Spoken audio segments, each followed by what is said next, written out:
The calf injuries for Blake and Sam, how bad are they? Blake is trending well. He's probably a couple of weeks away, and Sam's probably a month away. And obviously, Luke Hooley's back in contention. Just give us an insight into, obviously, had that difficult debut a couple of months ago now.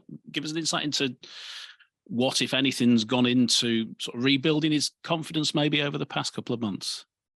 I've done plenty of specific fullback practice, both from the skill point of view and specific conditioning. And he's had a couple of good hit-outs and good hard games at Batley, running up and down the hill there, and a couple of real battles against good championship teams. So he's had a good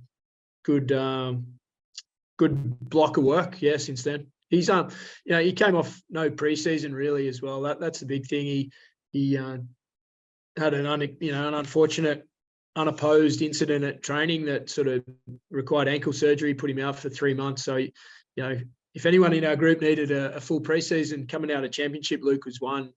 So he sort of probably got a bit of a preseason going in the last couple of months. So look forward to the next opportunity when that's right. He's a pretty confident kid anyway, but did you find you had to try and lift his spirits after that whole KR game?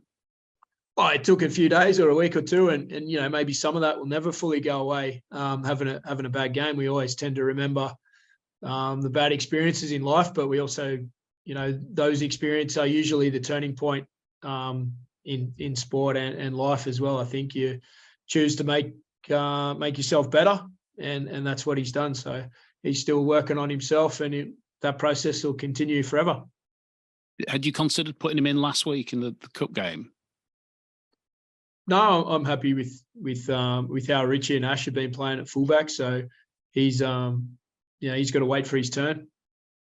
And Ash is back in the squad. How big a boost is that? Yeah, it's a boost. It was unfortunate timing of the illness last week. If it had been earlier in the week, he may have recovered in time. But yeah, he was in no state to compete, and obviously that was a hard-fought game in hot conditions for this time of year anyway. How have you pulled up, not maybe physically, but mentally after that cup defeat? Oh, as you would be with any game, where you were right in the thick of it. It was a good contest and a hard fought defeat for us. So they take a bit of getting over at times, but also everyone was proud of the effort that they put in. But certainly we had to take some learns out of that. There's obviously been a lot of debate about the incident towards the end of that game with Harry deciding not to pass the ball. What's your take on that incident? You'll have watched it back many, many times. Yeah, well, Bevan French was very clever with what he did. And, we as coaches, me in particular, had spoken to players about, not just in this game, but in lots of games, some players have the appetite and the ability to disrupt plays, whether fullback or players on the end of the line, by taking intercepts, and he's certainly one of them. So, in the back of players' minds in those situations are sometimes not forcing it, not overplaying it. We can always maybe get him on the next play if we don't get him on that one. So clearly, he'd like a different decision, if he had his time again. But Bevan French played a big part in that, and that's, everyone's looking at Harry and should he have passed or not, but Bevan French should be commended for the skill and the awareness and the nous to make it a difficult decision. I think French has suggested he sort of twitches, doesn't he, on the inside, as if he's going to go towards the support player and doesn't. So I mean, it's a lesson that all fullbacks can learn, I guess, isn't it? It's a clever play here. He's a clever, extremely, instinctive and aware player, like, among the elite in this competition for sure. So, that those things happen. Have you had to sort of have a word with Harry just in terms of sort of lifting his spirits and saying it's not you that's cost us that tie at all? Oh, I spoke to the whole group after the game about it. It's never one play. There were so many incidents during the game, and there's, even after that incident, there's time on the clock for for us to still do something about it, or had we have scored, there's still time for Wigan to do something about it. So it's never down to one play. Harry was very disappointed. He wants to win, but he's handled it. He's been accountable for his decision, but he's moving on. He's training well this week. He's in good spirits, and it's just how it goes sometimes. That's how it rolls. What about Saints, and how different a prospects are they in? What are we now, round 13 from round 3? How different are they? They were on the back of a tough trip to Australia in round 3, and a successful one at that. Last week they've had a game against a good solid championship team, and they had to earn that game. Halifax did really well, I thought. So they've had a bit of a different run into this game last week, but they're a great team. They're very competitive, very skillful, very experienced. So we're going to have to be very good to stretch them and to create some opportunities. Would it be just as close this time around, do you think? Oh, it's hard to say. It's going to be a hard-fought game. I don't doubt that. But I think the weather and the conditions at this time of year, the grounds are getting harder, and the good weather that's around at the moment, I think that makes it a little bit of a different game perhaps as well. Perhaps a little bit more cleaner handling and dry weather rather than the dewy sort of conditions we had in that round 3 game. James Bentley, not in. Can you provide an update on him? Yeah, he's still working through the return to play from the concussion that he had. Sort of complicating matters there as well. He's had his wisdom teeth removed, and that's been a bit of a slower than expected recovery. So the two of those things together, but he's still working through the protocol to return to availability. Morgan Gannon obviously had a go in the halves last week. How do you think he got on? How do you think, just generally speaking, his progression into becoming a halfback is becoming? I thought he did well.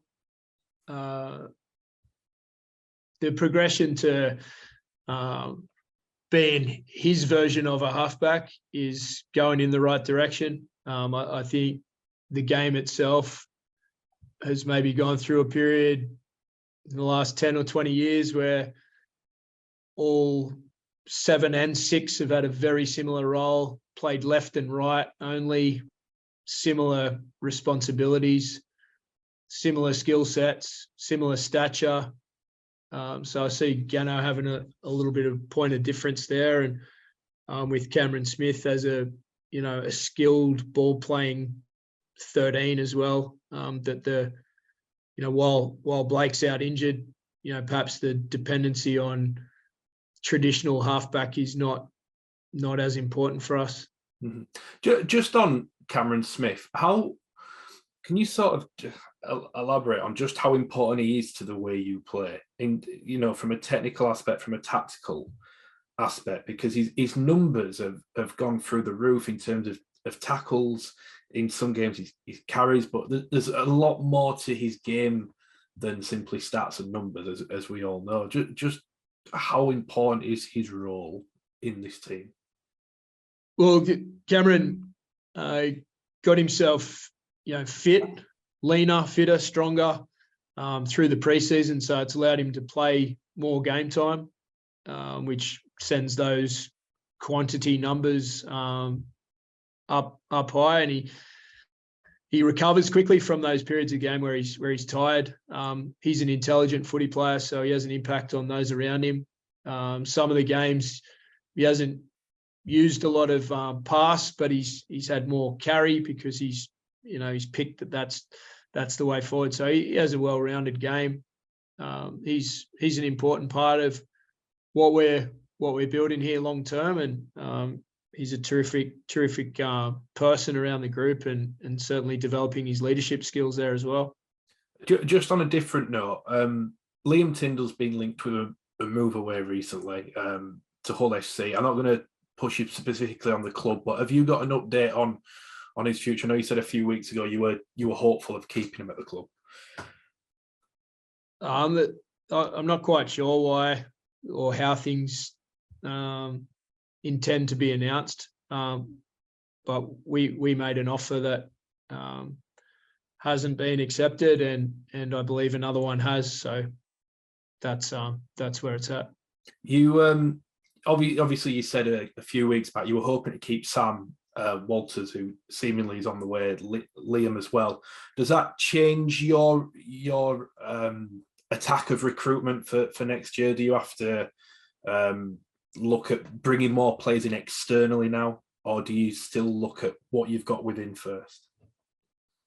In our outside back ranks, in the sort of age groups below, and in our reserves, we have some players of similar age sort of to Liam. So I'm hopeful that they'll progress through the back end of this year and be able to step up and take some responsibility there for that gap. As far as middle unit players go, we're certainly in the market for middle unit players. We were prior to Sam making his decision. We don't have middle unit players ready to step straight into Super League next year in our academy program. So it's I think that's a pretty well worn statement from most clubs. They're all everyone's chasing big middles. Mm-hmm. Just on that and recruitment from an external standpoint, how is it more difficult for you in that you've got a number of quota players off who I think you said last week you weren't quite sure what they'd be doing yet? Obviously, then if you don't know what they're doing, it's hard to know whether you can dip into that market, how much you can dip into that market, and you've got a timing thing of how long do you wait, stick or twist sort of thing. How difficult is that whole process? Recruitment and retention's a daily process, I think, in every club, and I understand there's an appetite for media and fans to want to talk about who's staying or who's coming, but I think we'll provide updates when they're there. But otherwise, I'm very, very focused on trying to get some regular strong performances, and we've had a few of late, so trying to keep that ball rolling into St Helens this weekend. Do you think you mentioned the conditions earlier? Do you think this is going to suit you now? It's the grounds are drying out and getting a bit firmer. Is that going to suit the style of play you like to produce? I think when we've had good surfaces, even on wet nights, we've still played well. But certainly, I don't think the surface hurts us. That's for sure.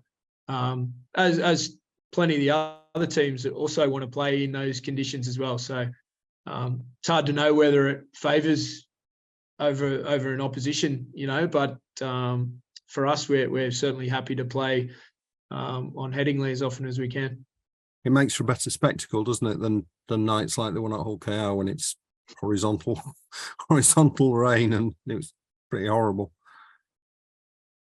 Yeah, I think there's multiple things that influence the spectacle: the weather, the surface, and the referee. Leon Ruan's in the 21. Has he got any chance of playing this week? And how's he been getting on, stepping up from League One? Yeah, it's been a good process. He's had a terrific pre-season. Got a lot of game time in the friendlies. He's had a few championship games and some reserves games, and he's training hard. So he's not too far away from being selected, given that we're down a few forwards at the moment, which is the opportunity for others. And the squad with several people in there that can play fullback suggests you may be looking at a change in the halves. Is that something you're considering? Maybe yep. Yep, that's something that we're considering, and we've practiced a bit of that today. But we'll sort of settle on it tomorrow.